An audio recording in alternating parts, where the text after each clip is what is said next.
Bonjour à toutes et à tous. En octobre 2018, la grande salle de Brooklyn Forum à Bonn, en Allemagne, a abrité la première édition du Festival des arts et cultes endogènes africains, le FESTACAF. Ce festival, initié par l'association Acadie pour la promotion des cultures et cultes endogènes africains, a été une occasion de découverte, d'échanges et de convivialité. Au vu de l'engouement que cette rencontre a suscité et de l'expérience que nous en avons tirée, la deuxième édition aurait pu se tenir en 2020 et en open air. Malheureusement, la crise sanitaire de Covid-19 nous a contraints à reporter le festival. Mais cette année 2022, nous avons pris la décision de ne plus vous priver de cette rencontre combien enrichissante pour tout un chacun. Le FESTACAF aurait bien lieu en mode virtuel, certes, mais avec un programme très riche autour du thème « La relation entre le Fa et le Vaudou ».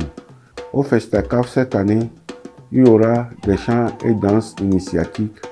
une cérémonie de libation suivie de chants et danses rituels. Une intervention de Madame Adolé de la foi africaine sur la relation entre le Fa et les divinités Mami et Da. Un exposé du professeur Aza sur le thème « La relation entre le Vaudou et le Fa ». Des interventions de plusieurs responsables des cultes endogènes sur leurs pratiques. Et pour clôturer en beauté, une présentation de chants et danses Zangbeto, protecteurs de la nuit. En espérant que ce festival vous apportera davantage de connaissances sur les cultes endogènes africains, au nom de l'association Acadie, je déclare ouvert le Festival des arts et cultes endogènes africains, le FESTACAF 2022.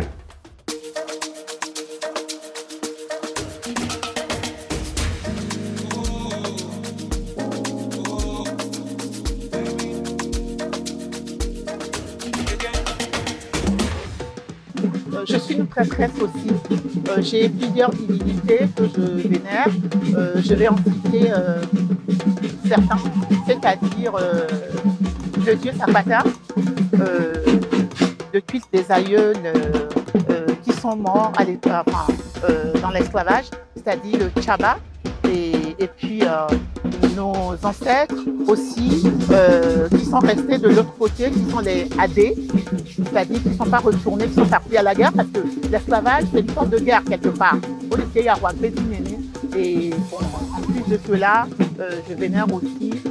l'esprit de divinité Dan et Mami, voilà, pour ne pas trop rentrer dans les détails. Eyi hebe so hono le agbodan lakete e ndo hono be bobo le funu wa nyawea temi ba fi bia no kwa mere pepe ke do onu joni ya ameke wo do association wo iboru do la foi panafricaine wa wo la ko onu joni le kono temi ba fi fia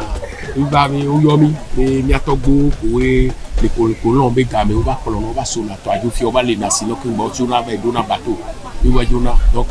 les masses Coloria et les deuxième édition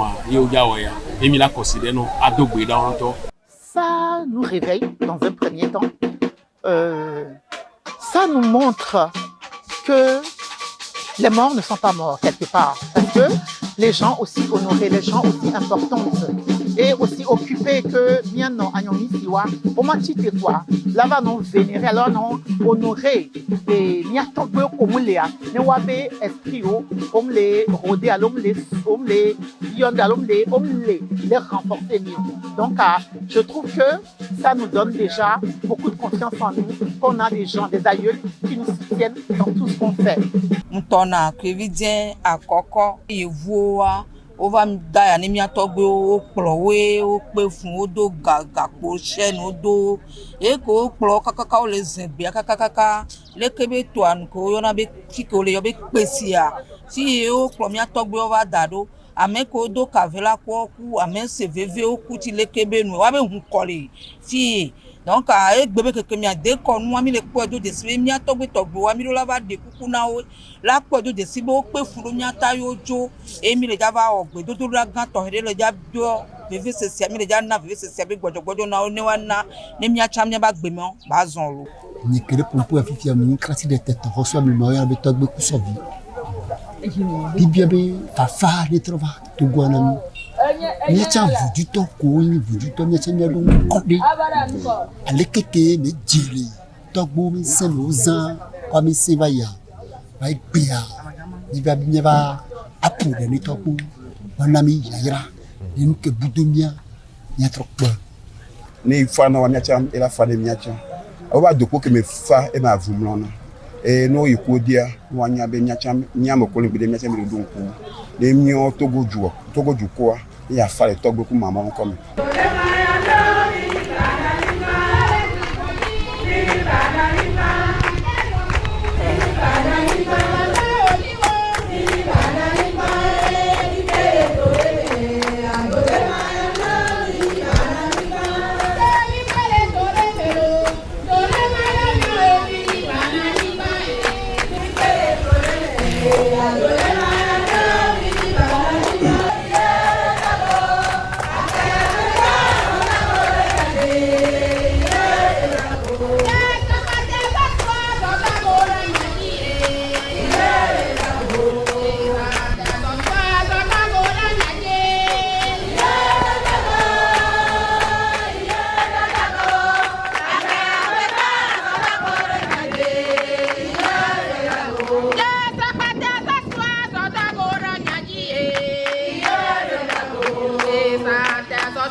ya ameyibɔ viwo wa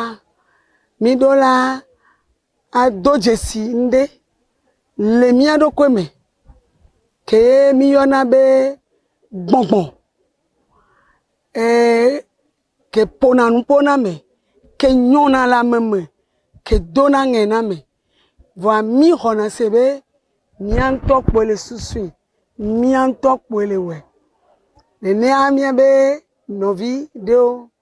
alo nɔvi ɖeka leke be gbɔngbɔn nyɔ le me be yo le sigbe ame ko nyi kluvi alo ame ko nyi kluvi be tɔgbe yɔviwo nene eye yo ma gblẽ fi be yo nya fi ke yo so kaka fi ke yo le ya yo nye o de mi ma nyɔ be Afrika viwo wa bɔ ne wa no so nkeke ɖeka aso no do nku mia tɔgbewo wa dzi o ma eye enyapa ne Afrika video eye ame ɖewo ko nya be Afrika ame kuna na Afrika va ame kuno do ne mio ya la Afrika na ame kuna wa ele sigbe yi moji eye egbale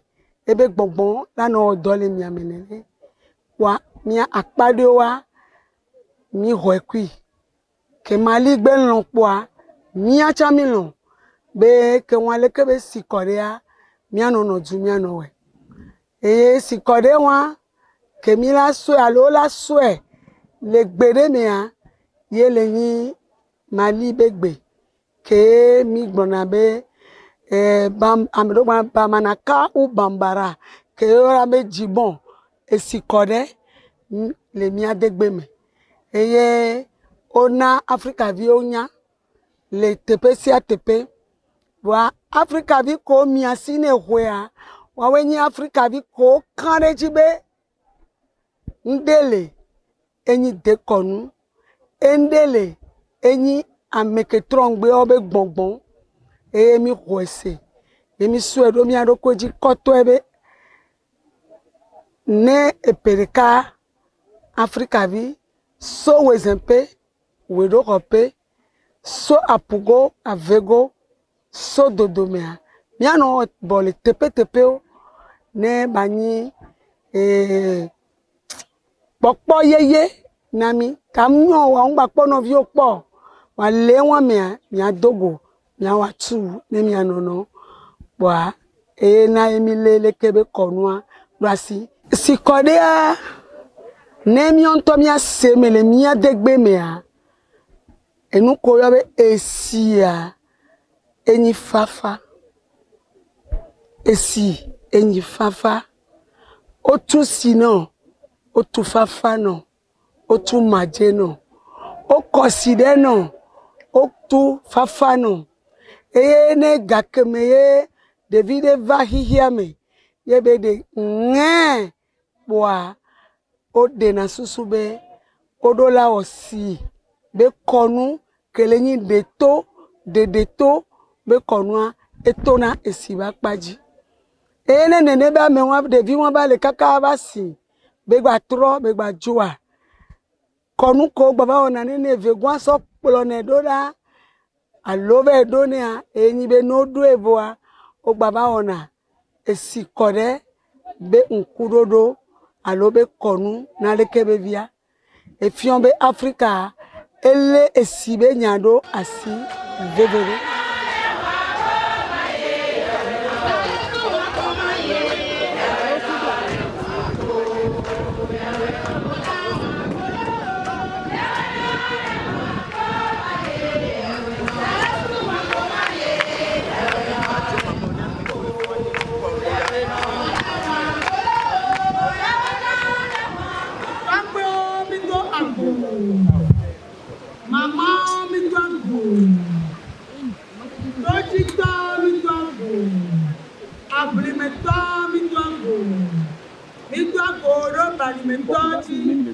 Emi otogbe kankan, mama kankan, kasino kankan, endeno kankan, nyanya kumanya manya keke wane nito agoro. Eye mi le do agoro togbe kankan, opo le Egypte bangi baji, tutupo. Il est do agbo mi le yon wa beniko e vi mu ya na to beniko bono eye mi le yon para ogaga mi yo amenotem mi yo mi yo nana mi yo mi yo nepetiti mi yo mi yo tutakano mi yo ke mi le yo mi le nia le mi site mi akpro mi ato Nyakplamia maman, nyakplamia novio, nemi achite, nemi achira Africa do, Africa chi bye, eye gbe alekea, ni le dio somiasi, nemi akpero, Africa kele dusi, kele nyo, kele chi, kele toto me wezembe wedo kope, wedo pe, ni akpero wanti, eye nusi anu ke Africa dio lobe yo awo baje gato, baje pioto. Eje pioto baje gato, ile yomi. Eye mi le yo amesia me. Tope kaka, ko pata, ko so tongo be du poyami. E ko Mali veut tout commer. Un conso Guinée veut tout commer. Somalie veut tout commer. Un conso Soudan veut tout commer. Cameroun veut tout commer. Congo veut tout commer. Un conso Ghana veut tout commer. Un conso Benin veut tout commer. Corona veut Dahomey à Gomé. Et conso Nigeria veut tout commer. Il est yo à pata. Et conso ye o to tɔn ti le gbe wa gbe eye o kpɔ ŋgbe o kpɔ hɔna me tɔ ɖe gbe o kpɔ ŋgɔ kpɔ hɔna me tɔ ɖe gbe o eye egale kɔnɔ egale afɔnɔ ye o kplɔ ameɖewo sɔ bebe sese o ku le mɔdome ameɖewo bɛ ku le aƒu dzi o kɔ dangbe ɖo aƒu me elãwo ɖuwe eye ameɖewoa wàá kílàsì ẹ̀hún yóò bẹ̀ jí tètè o èyí ó dọ̀lì yí kọ́nà èyí ó dọ̀lì dùnà èyí ó tọ́sù pòmẹ́bù gàkiri anúdélé èyí ó yẹn bẹ hù kàmàbù ehù yà mú bú náà gbèdé kékeré tọ́gbẹ́ wọn pátá nílẹ̀ yọ kékeré tọ́gbẹ́ kéde sọ tọ́gbọ́ tukọ̀ yà mímú nyanyi kọ́nà o wà mí sẹ́nà. O kpɔna bɛ tɔgbe titiri mi le yɔ kemi yɔ le kere tɔgbe tsali mi le yɔ kemi yɔ wa ni mi yɔ mi do kudzo ni mi yɔ mi do tɔdzo dagbedzi ni ye mi yɔ mi do ye mu yɔ tɔgbe ye akɔe okotoko ni oko o gali jɛbɔ ebe ye le si o tome akɔe me ye wɔ dɔku yobo amusu kpetɔnkpe na muso o kpe amusu o kpe wa. Ogbe musu ogbe musu ọba platupla muyọwe tọgbe nye muyọwe ye muyọ tọgbe vode kọnso tọgbe kọe ma lime mune yọ wa pata eye muyọ de ye ngble de da de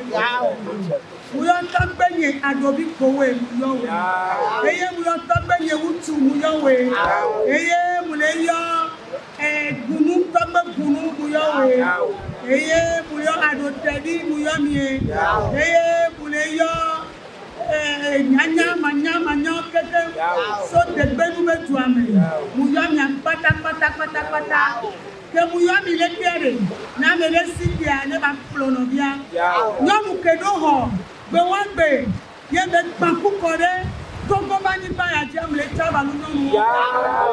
ye mle tsabalu wa be kɔtɔkɔtɔ eye. Kike yo pe adokole yo danu yo du pa gbeti ami le chabalu ni yo le kebe togbe won kete na me de sitia ma yo no bia bo ke mu to le kane mu do la do no nye ba ngo me mu yo togbe nya hranko afui mu yo togbe nye soji mu yo mama nye chocho mu le chabalu pe si me ga kete togbe kene so pesia mule chabalui togbe senu muyo togbe ametroku muyo hodome muyo togbe acho muyo aniji muyo zadu muyo ametroku muyo grafo muyo kulevo muyo eyeleke migbeledo le tuyamedo ekone de keso pesi bedua uchabalu keke uchabalu be wesepe uchabalu be weromape uchabalu be kugo uchabalu be dogo uchabalu be totome ye mubio be tokpo be za kemi so le taro tu ya melekia tobi pala so le tia no bi pala so le tia debi de pe ma gba de wilo ye do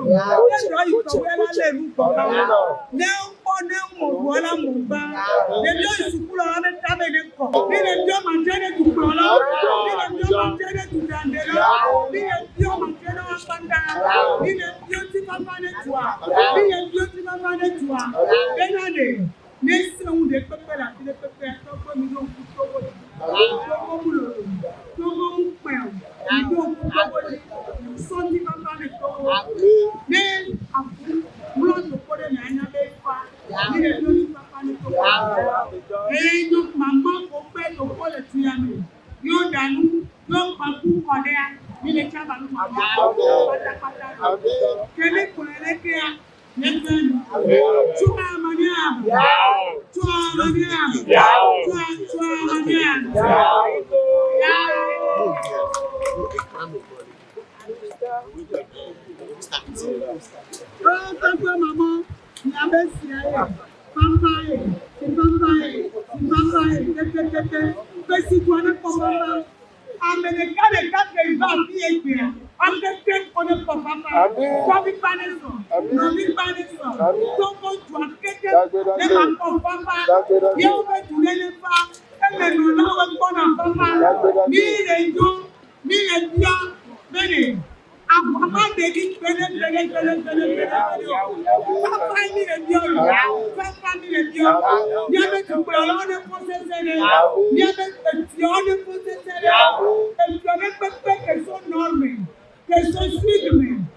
kana kan ka zuma kana kan ko bade so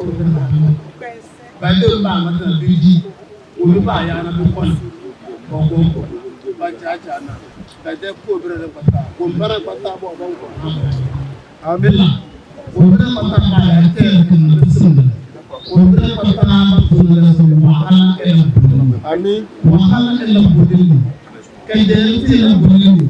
yo si la budin Onyolili la bodini, wahala la bodini, tomeli la bodini, asara wa la bodini, asida wa la bodini, amina, amina, la bodini, amina, la bodini,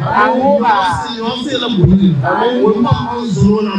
lemena demo, esota wo, c'est diesel le vrai patam felo e di damdala, tao c'est le kedale. Wahala batande de amen de dawra bade amen o tajana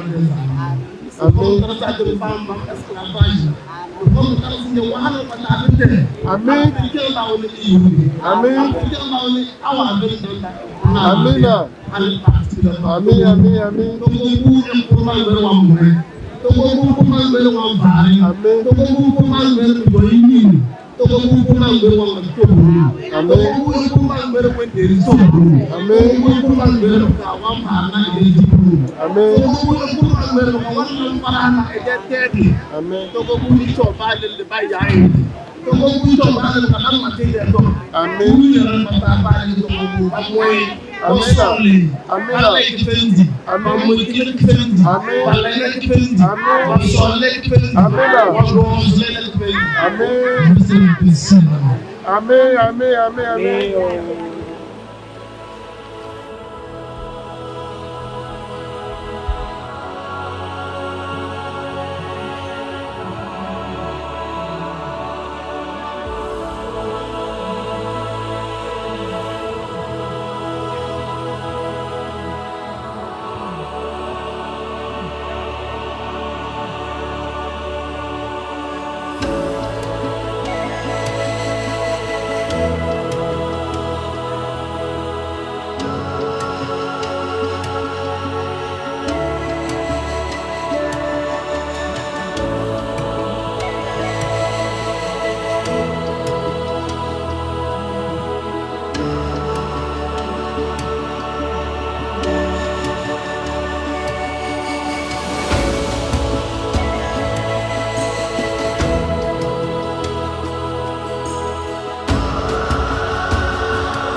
Obe sikode anka isikode o egombe ne mi atogbu mi e même ton no diame egbe o diame am dusiabi kudebe e noa ke kota nu be kota nu ane fofo donc a kona side asogbon be egbe a ebe joindre be togbo ko kwa be ya be gangba le yomu ba consider pour de e sogodoa to la no yo ni ba me akoto donc egombe la main déjà quitté o le se mi no gbe consider kwa ama ngba na hemo ele ju e jo na ya be no si ko de amu yin vodu gbe ndebe mi so ka mi ba so mi atogbo de emi ko na si de apobo no ra ko ni fi ola so habibi ola so eso na bi yin nu ke togbo gbe sana ka me a ola ko sra po de be ni ido be fafa yi o be no e to apo iko pe apai ema si akamiano adole na mi nyagbe ai mi ba lo ko ya mi bona de le mi wa po mo le na tre ona gbedora emi wom le jago nko yi nke jimi le mi ba gbo me ami biona ni ko mo kamiano adole so dari de mi mi lo togbo bo nkuku banyi menyi mu yi banyo chikori ya me hana da gbana hana nyona bana mi sa ba gbaji o jimia o santi mi gbajo yi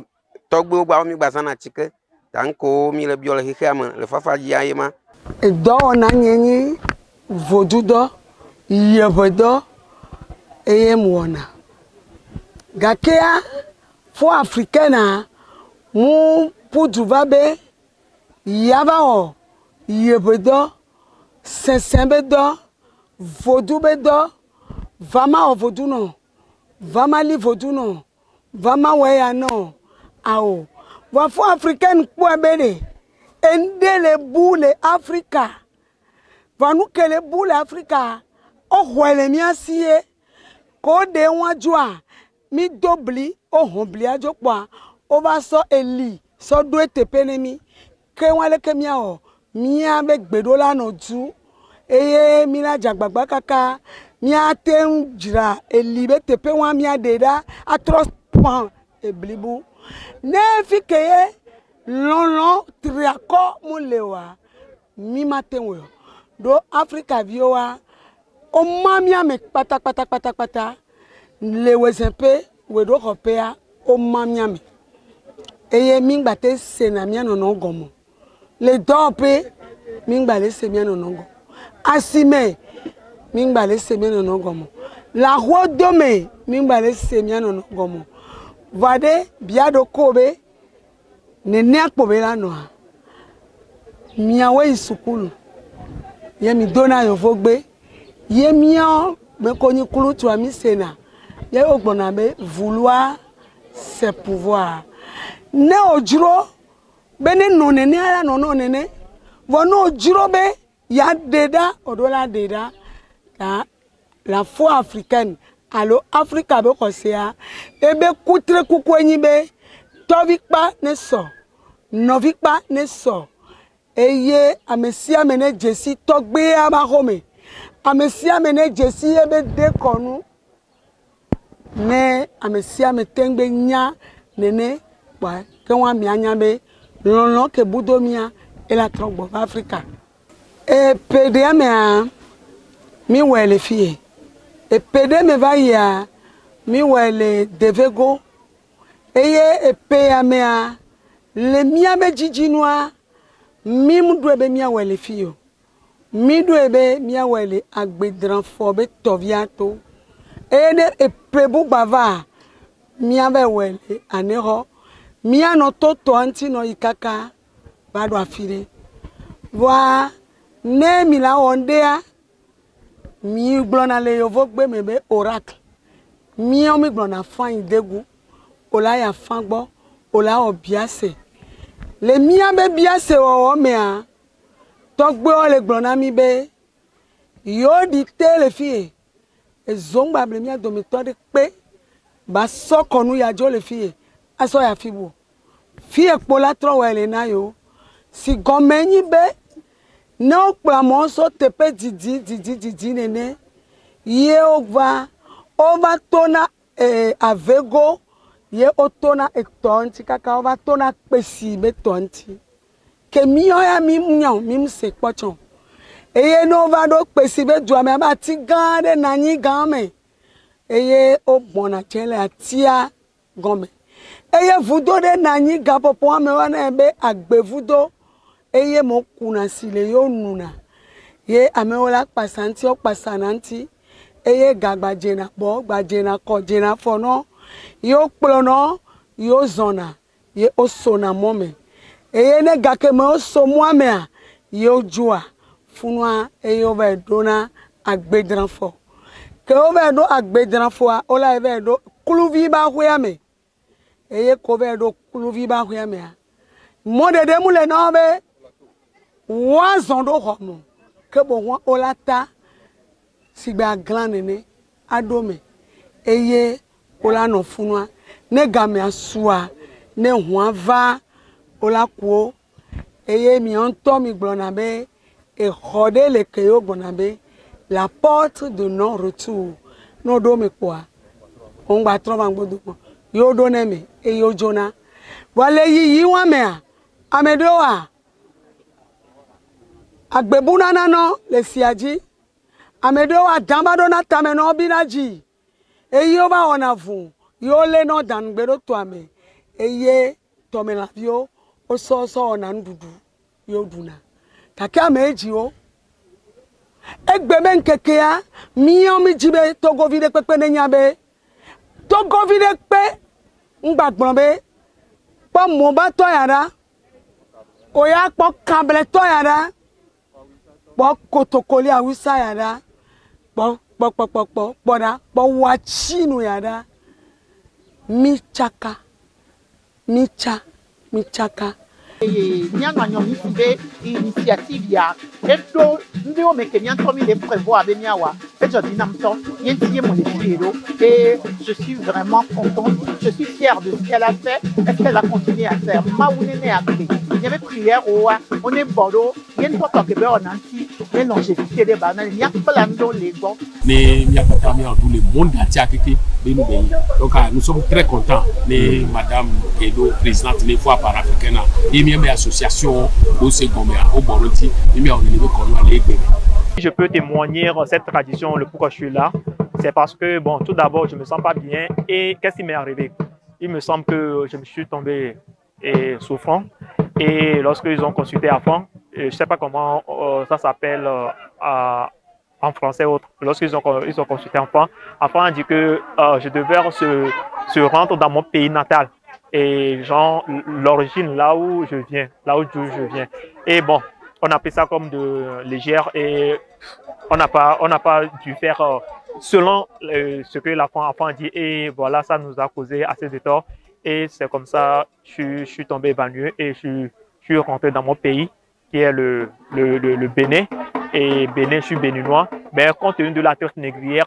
bon mes parents donc grand-papa ils ont quitté là pour venir s'installer au Ghana c'est là que ils ont su que ils étaient ghanéens mais alors ils n'étaient pas ghanéens issus de l'origine béninoise c'est ça qui m'a permis de venir aujourd'hui pour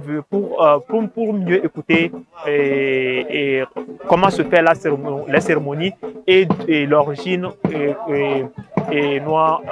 les histoires de nos ancêtres parce que les blancs nous racontent mais moi-même il faut que je l'écoute de mes propres oreilles. Ne konu ya le esito alo totoa esiaena eyenyi soswe alo rakusi kene le lekebe konu ado lekebe nyi enu ke soro kemi atogbe ojo oso ajagbeji ye ogbana no me yo ato ave mo dede ya enala tenduo wa ma gbenu la chi pano le ya ojina la poto be tepe eye osona eto le wa be mo zonzon patamia eto yo sona no soto avoa ne o la gba itepe potea o va izona apuji do eye gba ni rakusi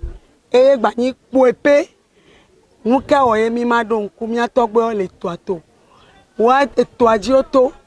yo sova nu antie mi do na nku le to aji do ye esia ye mi so na konu no eye agba ke mi be do na nu sia nu ke mi be do na yin be nemu la home o so koklozi o ponu podo nti o sova na moju e kamya mama dadeda eto eda mia o mia be bia o mia be nuo America de ka we be bia no so koklozi dare ne won keke wivo de ka ngba ni koklozi o nde va tona leme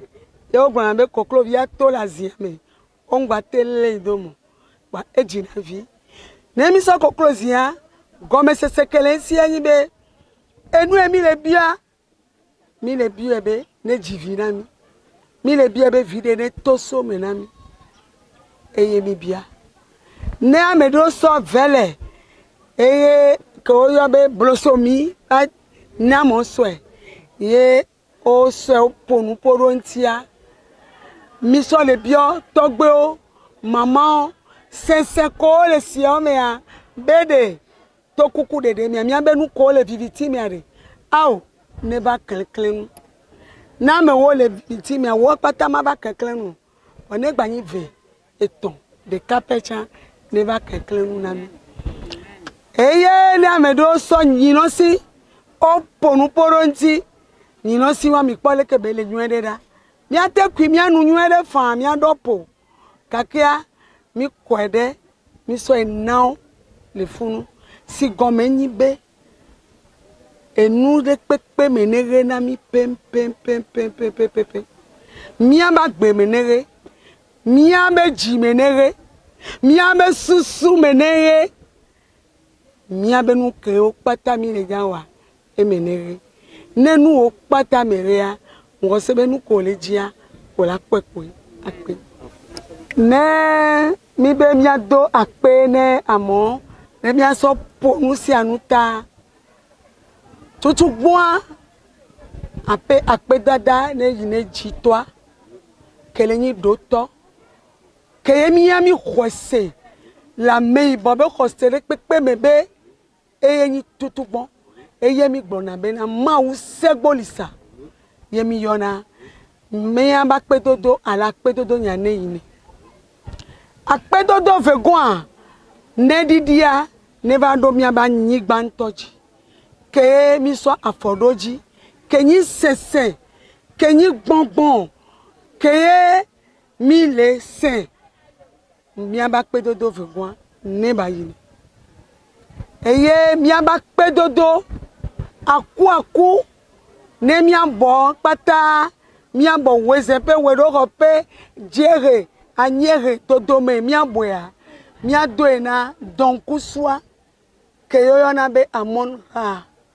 donkuswa re ke gbe mi le ya de eye poni sese kamere kare sele ba ko me keke donkusu ke mi le se ya ne ba klendo amerika de kabe agbeji ba klendo amerika de kaba gbleme ba klendo mi abe do peo ba de fun le mi abe jiji ne ba so dagbe ne ba so na mi eye fifi ane mi la gende ntila me a fifi ntila me mi adakpe ne mi abe duplo lo